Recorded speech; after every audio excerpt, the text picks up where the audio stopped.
دنیا نے فیض پایا امت مسلمہ سے، لیکن آج حالت یہ ہے کہ ایسی ہوا چلی ہے کہ ہر شخص سوچتا ہے تمام شہر جلے بس ایک میرا گھر نہ جلے۔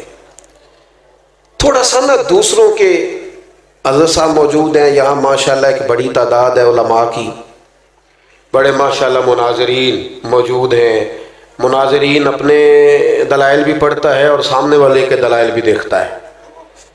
علمی عقیدہ ٹھیک ہو تو رائے کا اختلاف بڑی جگہوں پہ ہوا ہے، لیکن ساری زندگی صرف میں کہہ چکا ہوں عقیدہ ٹھیک ہو تو رائے کا اختلاف امام اعظم امام شافعی کے درمیان بھی کسی بندے سے نا اگر کبھی کوئی اختلاف ہمارا ہو بھی جائے تو وہ دلیل تک ہونا چاہیے، دلیل مل گئی تو اختلاف ختم۔ ہمارے ہاں اختلاف اب دلیل کی حد تک، رائے کے اختلاف کو، صرف رائے کے اختلاف کو لوگ بہت بڑا مسئلہ بنا لیتے ہیں اور آزمائش بن جاتی ہے بڑے لوگوں کے لیے۔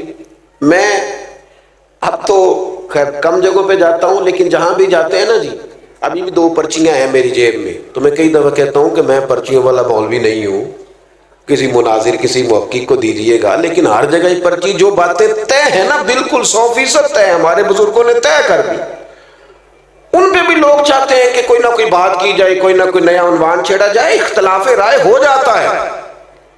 جو بابرکت لوگ ہوتے ہیں وہ ساری زندگی کسی ایک پہلو پر ہی چیزوں کو طے کرتے ہی نہیں گزارتے، وہ آگے بھی بڑھتے، وہ کچھ کام بھی کرتے۔ یہ کیا بات ہوگی کہ دیکھیں نا صحابہ کرام علیہم رضوان کے درمیان رائے کا اختلاف ہوا، لیکن دلیل کی حد تک۔ حضرت عمر فاروق منبر پہ تشریف فرما ہے، کوئی حکم دینے لگے، حضرت ابو ایوب انصاری کھڑے ہو گئے، یہ میری بات آپ نے یاد رکھنی ہے۔ حضرت ابو ایوب انصاری کھڑے ہو گئے، انہوں نے کہا، یا حضرت ابو ذر غفاری، انہوں نے کہا عمر نہ آپ کا حکم مانیں گے نہ آپ کی اطاعت کریں گے۔ کیا ہوا بھائی؟ کہنے لگے کہ کل جب سب کو ایک ایک چادر ملی تھی تو آپ نے 2 چادریں کیسے لے لی؟ اس کی یہاں تہمت بن سکتی تھی یہاں کرتا، اور آپ نے کرتا بھی بنایا ہے اور تہمت بھی بنائی، یہ 2 کیسے ہو گئی؟ تو حضرت فاروق اعظم رضی اللہ تعالیٰ عنہ، انسان کو صرف تعریف نہیں سننی چاہیے، اس کے اندر تنقید کا بھی حوصلہ ہونا چاہیے۔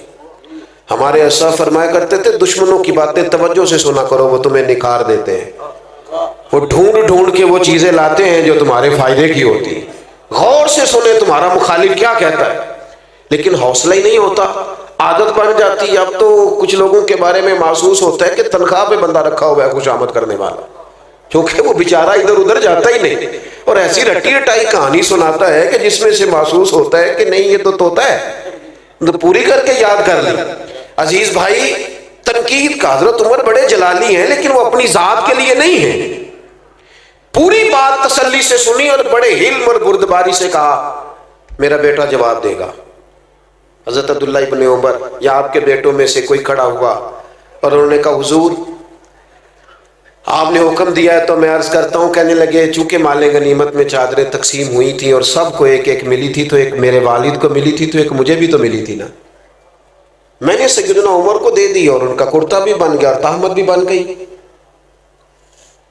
اب جو سامنے بیٹھے تھے نا جنہوں نے اعتراض کیا تھا، انہیں دلیل مل گئی ہے، جواب مل گیا ہے۔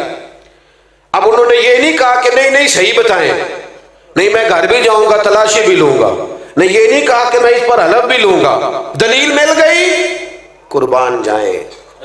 یہ ہے بندہ مومن کی شان۔ فوری طور پہ دوبارہ حضرت ابو ذر غفاری اٹھے اور اٹھ کے کہنے لگے عمر اب آپ بات کریں، ہم آپ کا حکم بھی سنیں گے اور فرما برداری بھی کریں گے۔ چونکہ اختلاف رائے دلیل کی حد تک تھا، دلیل مل گئی اور ہمارا اختلاف ختم ہو گیا، بات ختم ہو گئی، طے ہو گئی۔ تو عزیز بھائی بیٹھ جائیں، اللہ آپ کو خوش رکھے۔ ایک کھلاری ہے تو پھر کٹھے بھی تھے آپ ہی کرنے پہنتے نے نا، اللہ آپ کو خوش رکھے، یہ کچھ ہے نا کام تو نہیں نا جی۔ ایک بات اور عرض کرنی ہے پھر اپنی بات کو ختم کرتا ہوں۔ جب ہم چاہیں گے نا کہ ہم سے اللہ کوئی کام لے لے تو پھر تھوڑا سا ہمیں دوسروں کے جذبات کا بھی خیال رکھنا پڑے گا۔ یہ ٹھیک ہے کہ بڑا آدمی دیر سے آتا ہے، لیکن بڑا آدمی کبھی یہ پسند نہیں کرتا کہ کوئی اس کے لیے بیچارہ منتظر بیٹھا رہے۔ یہ نہیں ہو سکتا کہ ہٹو بچوں کی داستانوں میں کئیوں کے دل ٹوٹ جائیں۔ دوسروں کے جذبات کا خیال رکھنا، احساسات کا. ہمارے ہاں نا یہ مسئلہ بن گیا ہے کہ اپنی ذات سے معاملہ شروع ہوتا ہے، اپنی ذات پر ختم ہو جاتا ہے. ہمارے بزرگوں نے، ہمارے مشائخ نے احساس رکھا، احساس. میں اپنے حضرت کی بارگاہ میں بیٹھا تھا، ایک بزرگ آ گئے. اب وہاں 3-4 مفتیان کرام بیٹھے ہیں جنہوں نے اپنے فتاوی جات کی تصدیق لینی ہے. تو بابا جی آ گئے تو وہ اب سادی باتیں، بیٹا بڑا تنگ کرتا ہے، ساری باتیں بہو کی مانتا ہے، شادی سے پہلے بڑا نیک تھا. یہ بھی بندہ اپنے دل کو تسلی دیتا ہے، ورنہ جو پہلے نیک ہوتا ہے بعد میں بھی نیک ہی ہوتا ہے، اور جو پہلے نہیں ہوتا وہ بعد میں بھی کسی اور کا نام لگ جاتا ہے، ورنہ وہ بعد میں بھی معاملہ ایک. تو وہ ساری نہ سادی باتیں حضرت اس کو جواب دیتے ہیں. پھر اس نے وہ ساری تسلیوں کے بعد کہا مجھے تعویذ بھی چاہیے. ایک لکھا تو اس نے کہا نہیں، ایک برکت کا بھی چاہیے. اس نے کہا ایک تعویذ مجھے نظر کا بھی چاہیے. تو وہ تسلی لے کے وہ شخص اٹھ کے چلا گیا. ایک مفتی صاحب کہنے لگے حضور اس طرح کے بندے میرے حوالے کر دیا کریں. تو حضرت فرمانے لگے کیوں؟ اس بیچارے نے نا مجھ سے ہی مطمئن ہونا تھا. اور فرمانے لگے میں نے تسلی دے دی ہے، رات سکون سے سو جائے گا. بتاؤ نا میرا رب کتنا راضی ہوگا. یہ جو احساس ہے نا کسی کا، یہ جو احساس ہے، یہ جب طبیعت میں پیدا ہو جاتا ہے نا، جب اس کے اندر جب ذوق پیدا ہوتا ہے. میں جمعہ لیٹ نہیں کرتا اس لیے کہ جب مجھے کوئی لیٹ کرے تو مجھے تکلیف ہوتی، اس لیے میں بھی نہیں کسی کو لیٹ کرتا. میں کہتا ہوں جب میں لیٹ نہیں ہونا پسند کرتا تو کوئی بیچارہ کیوں لیٹ ہو. تھوڑا سا احساس. میں نے کہا تھا بات ختم کرنی ہے. آپ مصروف ہیں اس میں کوئی شک نہیں، لیکن گھر میں اماں ہے، اس کا دل کرتا ہے جب آپ جائیں تو وہ سارا دن کی باتیں آپ سے کریں. والد بیچارے بیمار ہیں، کئی دفعہ معذور ہیں، کسی جگہ بیٹھے ہیں، وہ منتظر ہیں، انہوں نے ساری بات آپ سے کرنی. آپ مفتی صاحب ہوں گے، علامہ صاحب ہوں گے، انجینئر ہوں گے، ڈاکٹر ہوں گے، پروفیسر ہوں گے، کچھ بھی ہوں گے، لیکن اس کے تو پتر آپ ہی ہیں نا. یہاں آپ کو تھوڑی دیر وقت گزارنا ہے. نہ سمجھ آئے تو پوچھ لو جناب ام ایمن سے کس طرح رسول کریم جا کر خبر گیری کرتے. آپ جتنا مرضی لمبا سفر کریں، دنیا گھوم کے آ جائیں، پر بیوی کا لباس آپ ہیں. اس نے سارے دن کے دکھ آپ کو سنانے. میں تو مصروف بڑا ہوں، میں باہر سے تھکا آیا ہوں، تو نے بات چھیڑ دی ہے. با فیض با برکت لوگ یوں نہیں کرتے. ہم اپنے سونے کے لیے لوگوں کا دل توڑ دیں. سنو. اور بات ختم ہوئی. سیدہ عائشہ صدیقہ رضی اللہ تعالیٰ عنہ فرماتی ہیں ایک دن رسول کریم نے مجھ سے فرمایا، کہا عائشہ ایک بات کروں تم سے. حضور میرے تو نصیب جاگ گئے، کرم ہو جائے. فرمایا جب تم راضی ہوتی ہو مجھ سے تب بھی مجھے پتہ چل جاتا ہے، اور جب تمہارے دل میں کوئی بات ہوتی ہے جب بھی پتہ چل جاتا ہے. کہتی ہیں میں فٹافٹ اور زیادہ امتن گوش ہو کے عرض کرنے لگی حضور میں اور آپ سے ناراض. تو فرمایا بتاؤں پھر. یا رسول اللہ فرمائیے. فرمایا عائشہ تم کبھی کبھی قسم اٹھاتی ہو. یا رسول اللہ اٹھاتی ہوں. فرمایا جب راضی ہوتی ہو تو کہتی ہو مجھے محمد مصطفیٰ کے رب کی قسم، اور جب تمہارے دل میں کوئی بات ہوتی ہے تو پھر کہتی ہو مجھے حضرت ابراہیم کے رب کی قسم. حضرت عائشہ صدیقہ کہتی ہے میں تمہیں بتا نہیں سکتی لوگوں میری کیفیت کیا تھی. وہ بات کہاں یا رسول اللہ آپ لفظوں تک کا خیال رکھتے ہیں، جملوں تک کا احساس فرماتے ہیں کہ کوئی کیا سوچ رہا ہے، کیا بول رہا ہے، کہاں تک سوچے گئی ہوئی ہیں. فرماتی ہے میں جب بھی اس بات کو سوچتی میں رو پڑتی کہ حضور اتنا زیادہ خیال ہم نے نہ چھوڑ دیا ہے، اپنی زندگی میں محو ہو گئے، مست ہو گئے. میرے دوستوں میں سے جب کوئی مجھے کہتا ہے نا تھوڑا ڈرائیور، تو میں کہتا ہوں یار وہ ٹھیک ہے آپ نے جس طرح بھی کہہ دیا، پر میں تو گاڑی میں سو جاتا ہوں، بیچارہ جاگتا رہتا ہے. وہ اس کو اسٹیٹ سیدھا دیکھنا ہے.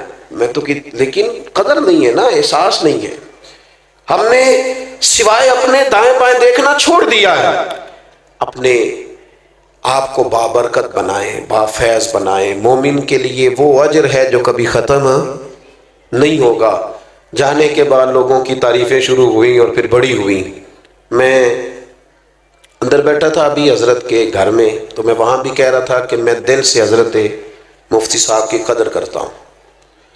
اور مجھے حاجت نہیں ہے کسی بندے کی تعریف کرنے کی، تھوڑا سا ذرا شعر سے کتاب سے پڑھنے لکھنے سے شغف رہتا ہے۔ حضرت علامہ شرف صاحب رحمۃ اللہ علیہ کی کتاب پڑھنا، صاحبزادہ خورشید گیلانی صاحب نے تقریض لکھی تھی، تو میں بھی تھوڑا سا طالب علمی کے زمانے میں گیلانی صاحب کے پاس آیا جایا کرتا تھا، مجھے اچھا لگتا تھا ان کا لکھنا۔ تو شرف صاحب نے لکھا تھا کہ سمجھ نہیں آئی، یہ ان کا جملہ ہے جناب، علماء سے معذرت کے ساتھ، انہوں نے کہا تھا سمجھ نہیں آئی کہ سورہ کبرے والا مولوی اتنا شستہ کیسے لکھ لیتا ہے، اتنا صاف کیسے لکھ لیتا ہے، یہ سمجھ نہیں آئی۔ پھر کہنے لگے ہاں سنا ہے مرغابی جب پانی سے نکلتی ہے تو پر خشکی ہوتے ہیں اس کے، سنا ہے کہ جو کچھ لوگ ایسے ہوتے ہیں کہ جو جس جگہ بیٹھتے ہیں پھر وہ محفل اور انجمن کا حضرت بڑا صاف ستھرا لکھتے ہیں، عمدہ لکھتے ہیں، اور بعض منظر نامے تو ایسے ہیں کہ جو لوگ نہیں گئے وہ بھی اگر صحیح طرح پڑھ لیں تو محسوس ہوتا ہے کہ ہو گئے آ گئے۔ تو کچھ لوگوں کی قدر کریں اپنی زندگی میں۔ میں ایک جگہ پہ موجود تھا تو مجھے وہاں کے لوگ کہنے لگے کہ ہمارے یہاں کے بعض علماء سے ہمیں شکوہ ہے، آپ بڑے اچھے ہیں۔ میں کہ میں اتنے رہندہ نہیں نا تاں کر کے، اگر آ گیا پکا تو پھر معاملہ شاید کچھ اور ہوگا۔ یہ ہوتا ہے ایسا، جو چیزیں زیادہ قریب ہوتی ہیں وہ بعض اوقات جو زیادہ دور ہو وہ محسوس ہوتا ہے کہ شاید زیادہ بڑی ہے۔ تو اپنے آپ کو بابرکت بنائیں، بافیض بنائیں، زندگی وہی اچھی ہوتی ہے جس سے کوئی نفع لے لے۔ اللہ تعالیٰ اس آستانے کو قیامت کی صبح تک آباد فرمائے۔ آخر دعوانا الحمدللہ۔